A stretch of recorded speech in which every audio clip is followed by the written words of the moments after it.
Assalamualaikum warahmatullahi wabarakatuh. Ketemu lagi di channel YouTube Yuniati Ruang Dosen. Di sini Ibu akan menyampaikan video mengenai konsep dasar sistem akuntansi. Oke. Ibu akan share terlebih dahulu untuk materi hari ini. Oke.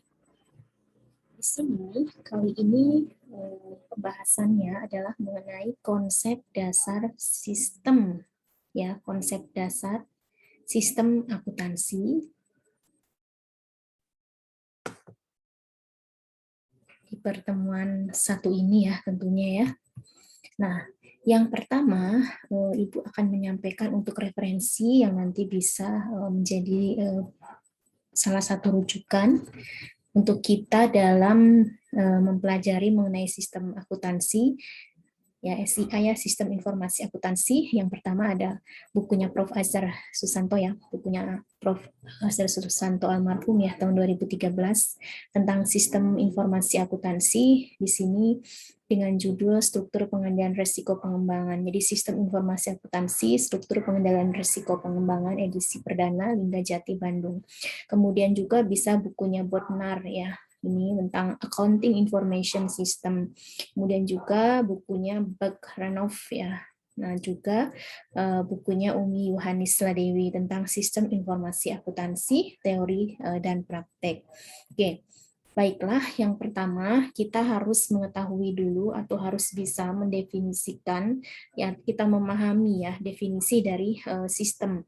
Nah, definisi sistem ini yang pertama menurut bukunya ya, dalam bukunya Prof. Azhar Susanto tahun 2013 halaman 22 itu bahwa sistem ini itu adalah kumpulan dari subsistem atau komponen baik yang bersifat fisik maupun non-fisik.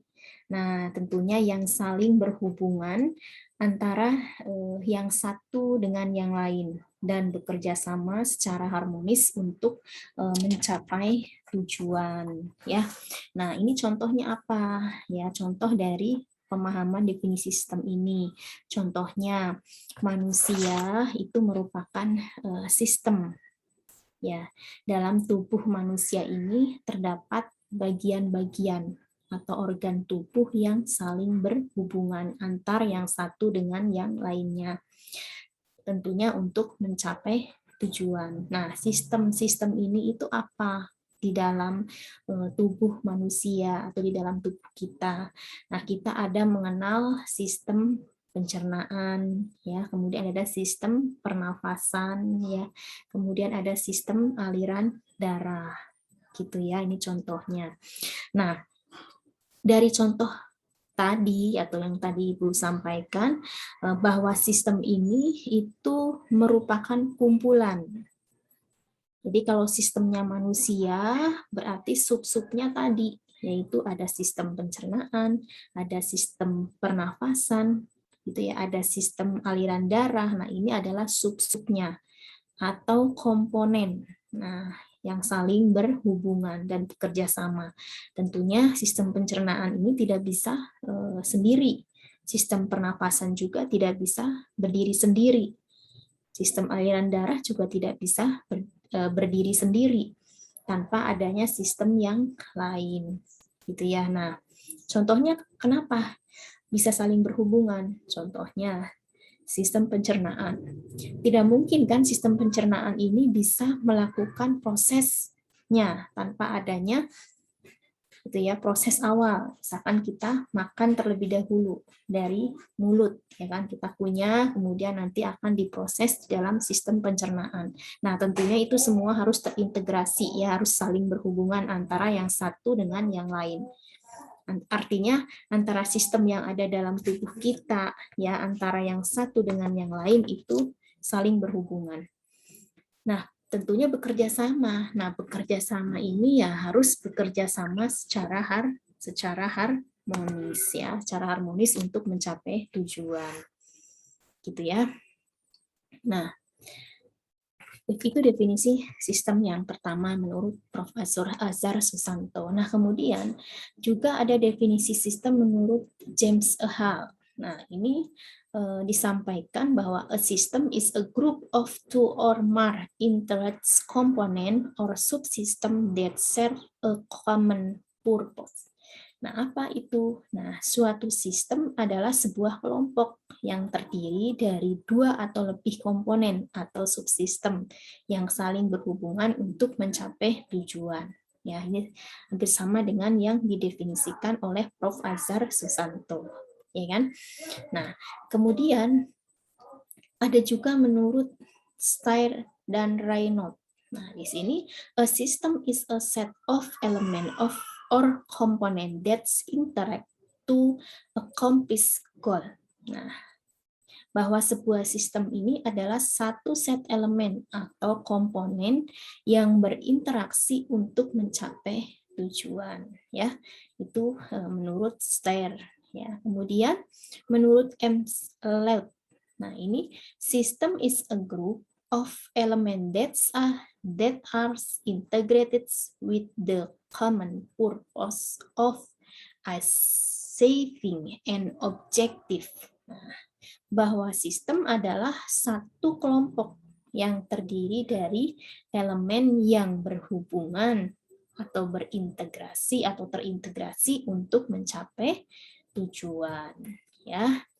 Nah, jadi di sini ada juga nih menurut James O'Brien bahwa a system is defined as a set of interest component, ya, with a clear defined boundary working together to achieve a common set of objective by accepting input and producing output in a organized transformation by process.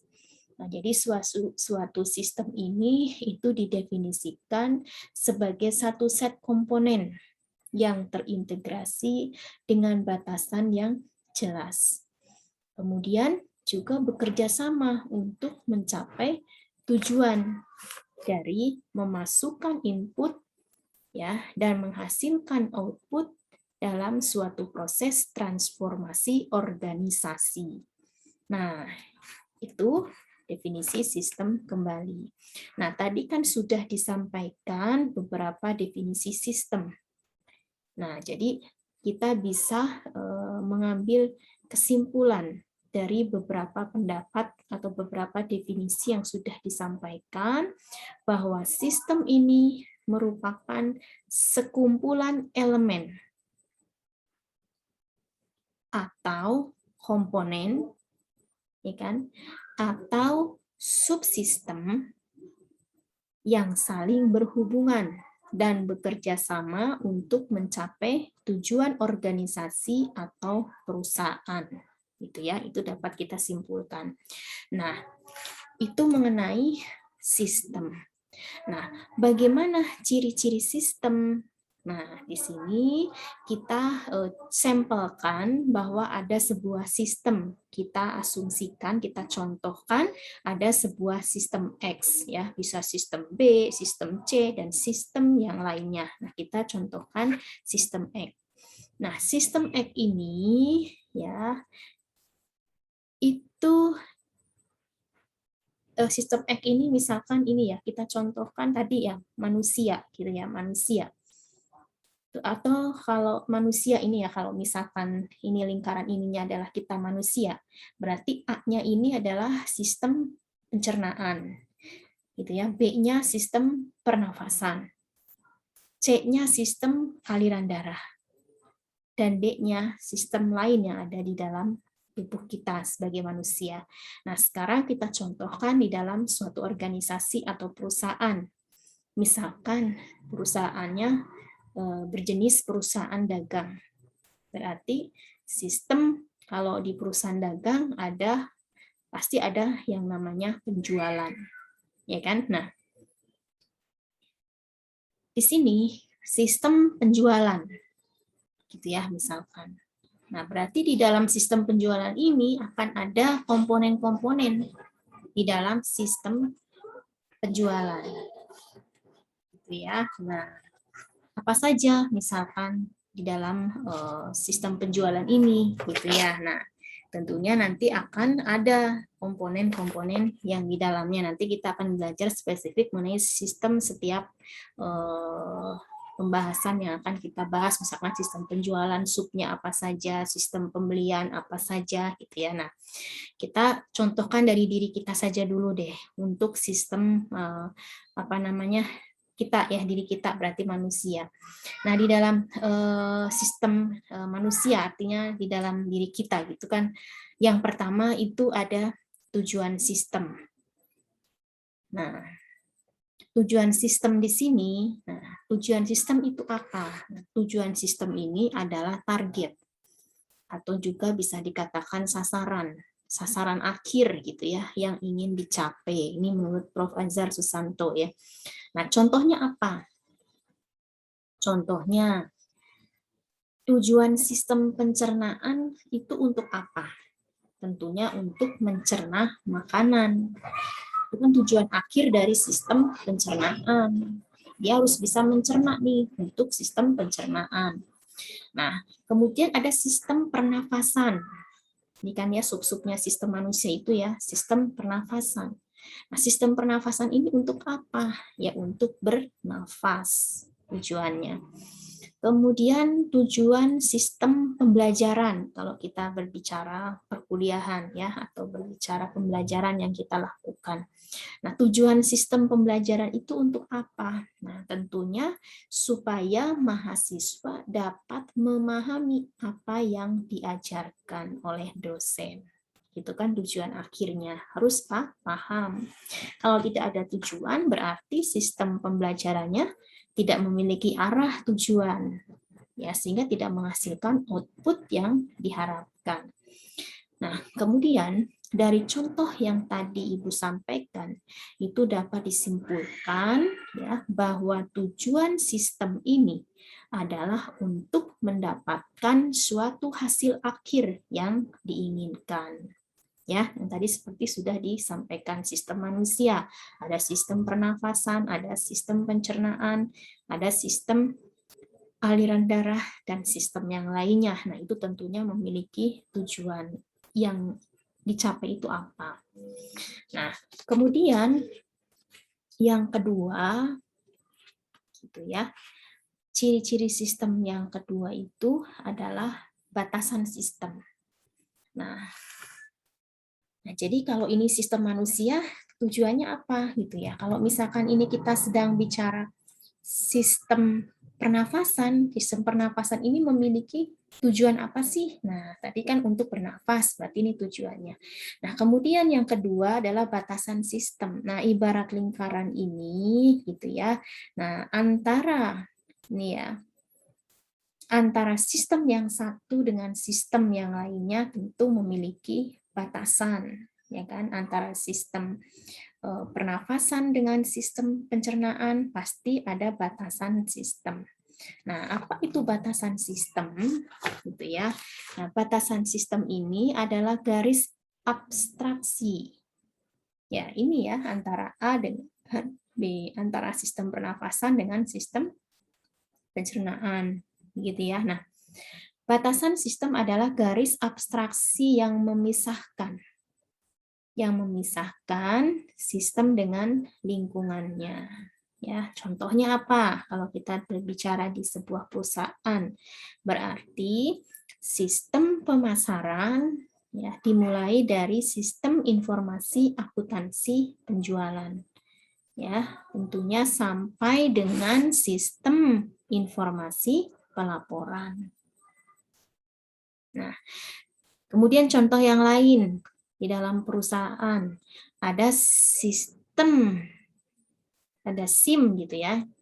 Sumber daya manusia itu dimulai dari SIM sistem perekrutan karyawan sampai dengan SIM sistem pemberhentian karyawan. Gitu ya. Nah, itu batasannya. Nah, kalau bicara sistem dalam tubuh kita sebagai manusia, bicaranya sistem pernafasan. Nah, berarti dimulai dari Kita menghirupkan, ya kan? Kemudian kita bernafas, kemudian kita hembuskan kembali. Gitu ya. Intinya pada akhirnya ya bernafas tadi. Gitu. Tapi kan ada proses awal dan akhirnya. Gitu. Nah, dari contoh yang tadi Ibu sudah sampaikan, bahwa dapat dikatakan bahwa batasan sistem merupakan garis yang membatasi sistem dengan lingkungannya, ya, antara lingkungan A dan lingkungan B, gitu ya. Nah, jadi ada juga definisi nih, definisi batasan sistem ya menurut Prof. Sri Mulyani, bahwa batasan sistem ini adalah suatu batasan yang bisa memberikan gambaran pemisah antara lingkungan sistem dengan batasan luar sistem. Nah, itu juga bisa dikatakan sebagai batasan sistem, ya. Nah, jadi dapat kita simpulkan bahwa sistem adalah batasan atau garis pemisah antara sistem dengan lingkungannya. Gitu ya. Nah, oke. Ciri-ciri sistem yang selanjutnya apa? Yang ketiga adalah subsistem. Nah, subsistem ini ya sub A, sub B, sub C, sub D. Ini adalah subnya. Nah, jadi apa itu subsistem? Kalau kita bicara manusia, ya berarti sistem yang ada dalam tubuh kita yang pertama ada sistem pernafasan, kemudian ada sistem pencernaan. Nah, ini yang disebut dengan sub. Jadi ada sistem pernafasan, sistem pencernaan, sistem aliran darah, dan yang lainnya. Nah, ini disebut sub-subnya yang ada dalam tubuh kita sebagai manusia. Nah, jadi kalau begitu sistem ini, subsistem ini merupakan komponen, ya, komponen atau bagian dari sebuah sistem atau dari suatu sistem. Ya, subsistem biasanya berupa fisik dan non fisik. Gitu ya. Nah, ini menurut Prof. Azhar Susanto. Nah, lebih lanjut bahwa dapat dikatakan bahwa subsistem akan memiliki subsistem yang lebih kecil lagi dan seterusnya. Contohnya tadi Ibu ulangi lagi, manusia. Manusia itu terdiri dari subsistem sistem pencernaan. Kemudian ada sistem pernafasan, ya kan? Kemudian ada sistem peredaran darah, ya, dan lainnya. Nah, ini disebut subnya, subsistemnya manusia. Nah, kemudian sistem komputer, gitu ya. Nah, sistem komputer di sini, gitu ya.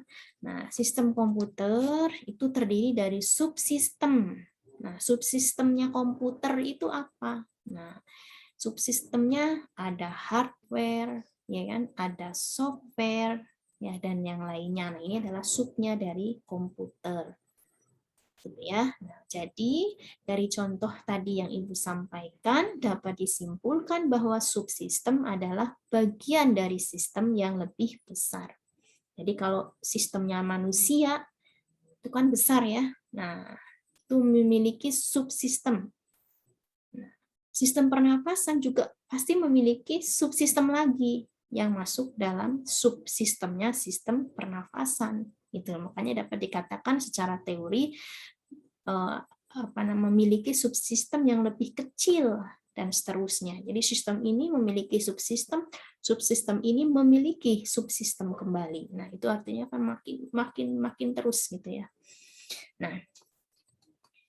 Nah, hal ini juga disampaikan oleh Prof. Sri Mulyani, ya, bahwa subsistem adalah sebuah sistem, biasanya merupakan sebuah sistem yang lebih kecil dari sistem yang menjadi lingkungannya.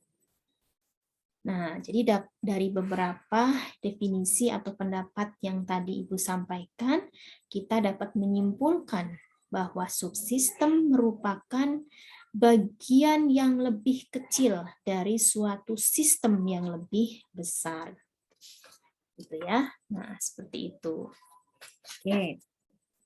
Kemudian ciri-ciri sistem selanjutnya yang keempat adalah hubungan sistem. Nah, hubungan sistem ini ya antara sub yang satu dengan yang lainnya memiliki hubungan antara, kalau tadi kita bicara sistem manusia, subnya sistem pernafasan dan sistem pencernaan, antara subsistem yang satu dengan subsistem yang lainnya itu pasti ada hubungan. Nah, di sini dapat kita pahami bahwa hubungan sistem ini menurut Prof. Azhar Susanto ya, bahwa hubungan yang terjadi antara subsistem yang setingkat dan hubungan antara subsistem dengan sistem. Nah, itu disebut sebagai hubungan sistem. Nah, hubungan antar subsistem yang setingkat disebut dengan hubungan horizontal. Jadi kalau setingkat gitu ya disebut hubungan horizontal.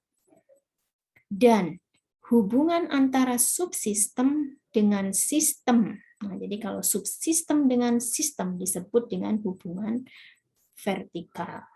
Nah, kita contohkan. Hubungan SIM pemasaran dengan SIM keuangan. Nah, ini disebut hubungan horizontal setingkat. Ya kan? Nah, tapi kalau hubungan SIM sistem informasi manajemen dengan SIM pemasaran, nah ini disebut sebagai hubungan yang vertikal. Gitu. Nah, jadi dari contoh tadi dua itu dapat dikatakan bahwa hubungan sistem dapat berupa hubungan antara subsistem berarti antara SIM pemasaran dan SIM keuangan itu kan antar sub, gitu ya, yang setingkat, dan hubungan antar sistem dengan subsistem. Jadi kalau sistemnya adalah sistem besarnya adalah sistem informasi manajemen misalkan. Nah, di sini ada subnya SIM pemasaran. Ini berarti kan antara sistem dengan subnya itu disebut hubungan sistem. Gitu ya. Nah, selanjutnya ciri-ciri sistem yang selanjutnya adalah hierarki sistem. Nah, apa itu hierarki sistem?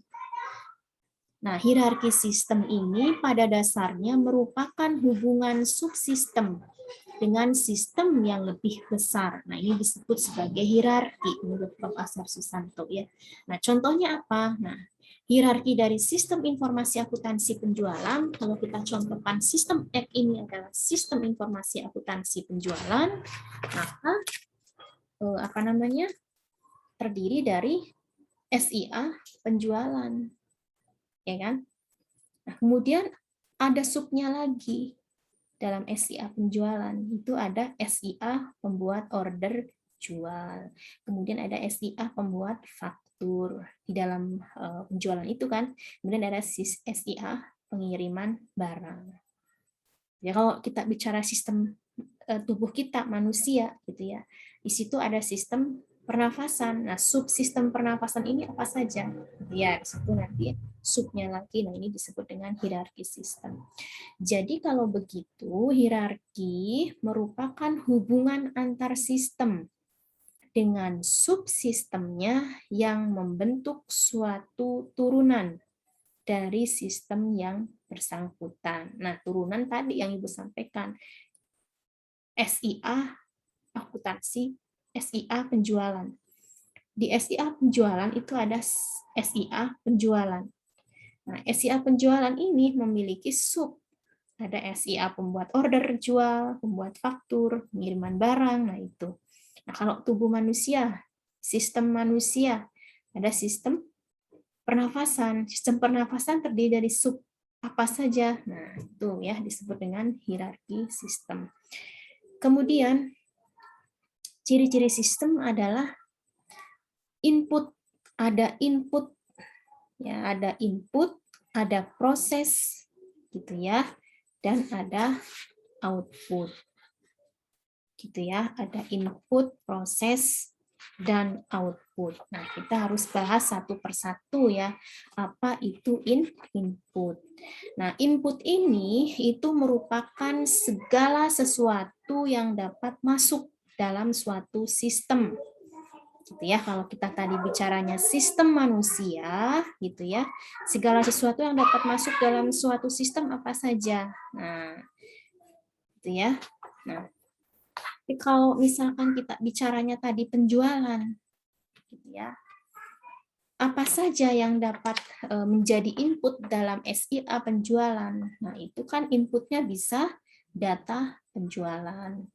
Kemudian bisa juga kalau di penjualan bisa jumlah jam karyawan bagian penjualan, ya kan? Kemudian bisa input kegiatan promosi, ya kan? Kemudian harga dan lain-lain itu adalah inputnya.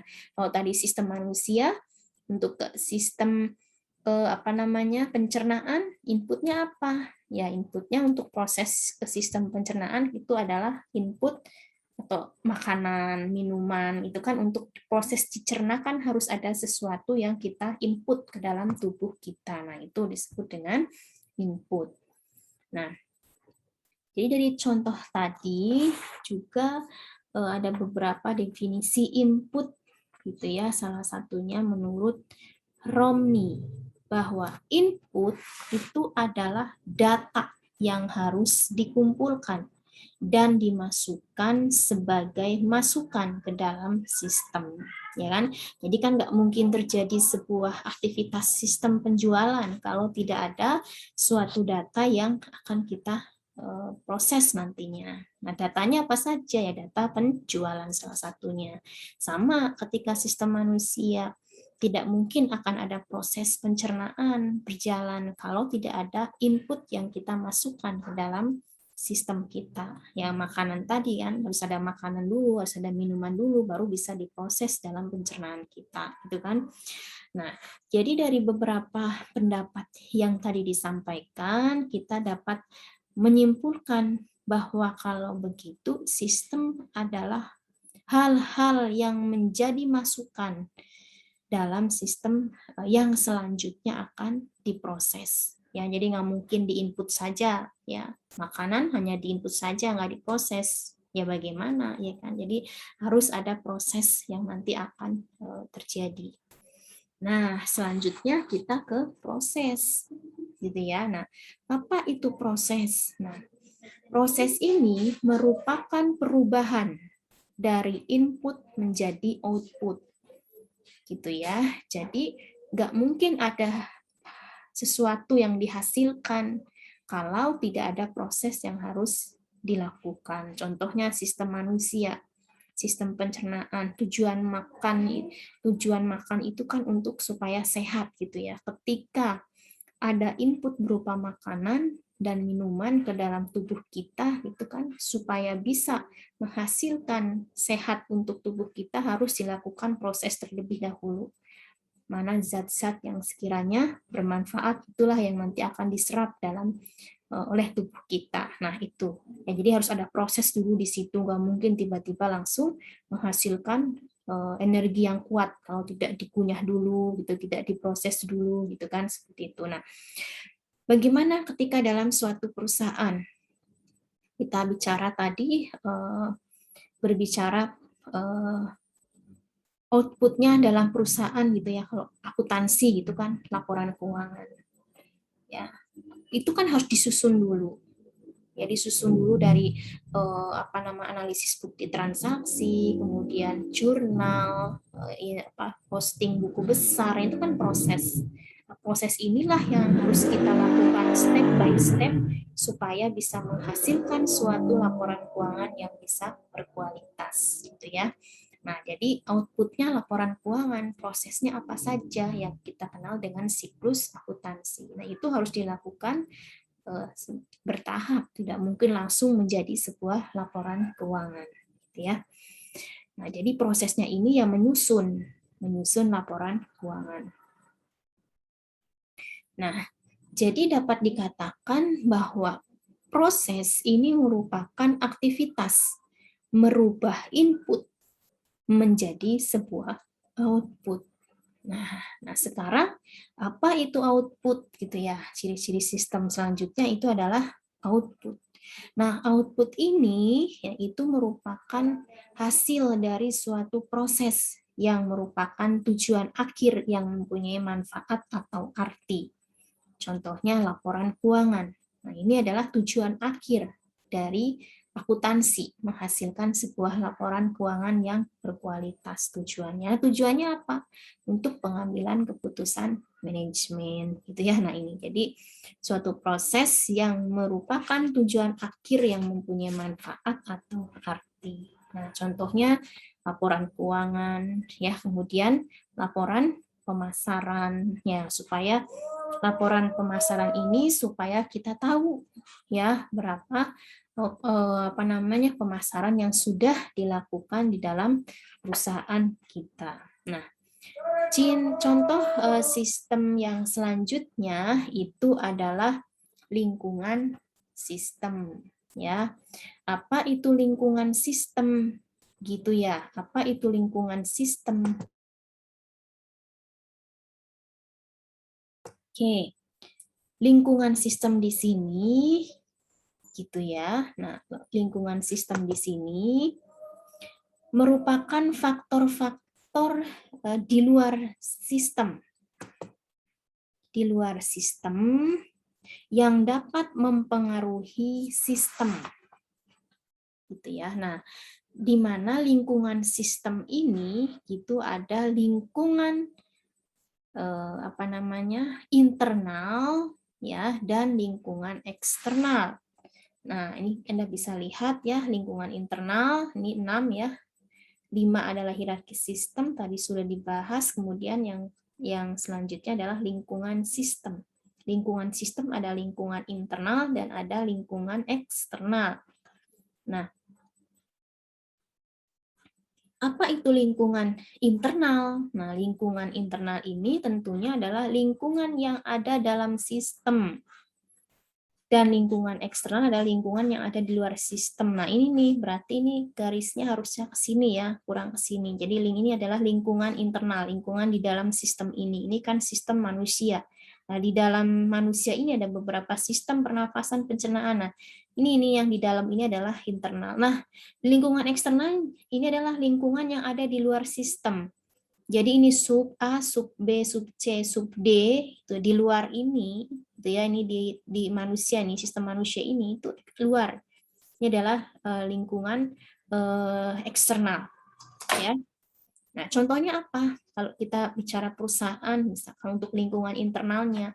Nah, lingkungan internalnya ada sumber daya perusahaan seperti manusia, ya kan? Kemudian ada material, kemudian ada modal, kemudian ada peralatan. Nah, ini disebut sebagai lingkungan internal. Kemudian ada lingkungan eksternal. Nah, lingkungan eksternal ini adalah kondisi perekonomian. Nah, jadi kalau kita bicara manusia, sistem manusia, lingkungan eksternalnya ada kondisi ekonomi, gitu ya, atau perusahaan, contohnya perusahaan dagang. Lingkungan luarnya ada kondisi perekonomian, contohnya ada inflasi, kemudian ada tingkat bunga, ya, kemudian ada peraturan pemerintah, peraturan Menteri Keuangan, dan lain sebagainya. Ini disebut sebagai lingkungan eksternal. Jadi dari contoh yang tadi disampaikan, dapat dikatakan bahwa lingkungan sistem ini merupakan faktor atau apapun yang dapat mempengaruhi sistem baik dari sistem itu sendiri maupun dari luar sistem.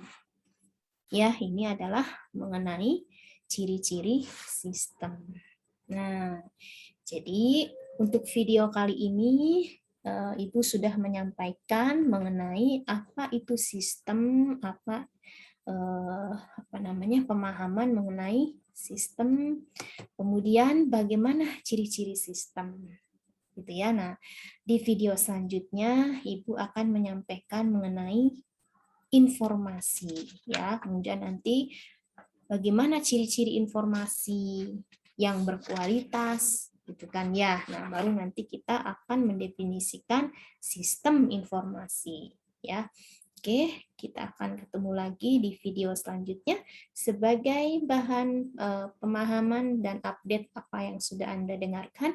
Coba Anda sampaikan mengenai penjelasan dari apa itu sistem dari semua pendapat yang tadi sudah disampaikan, kemudian bagaimana ciri-ciri sistem. Jadi Anda harus bisa menyampaikan ciri-ciri sistemnya bagaimana, tujuan sistem, bagaimana, kemudian contohnya, dan seterusnya. Itu saja, mudah-mudahan yang disampaikan dapat membawa kebermanfaatan ilmu dunia dan akhirat. Wassalamualaikum warahmatullahi wabarakatuh.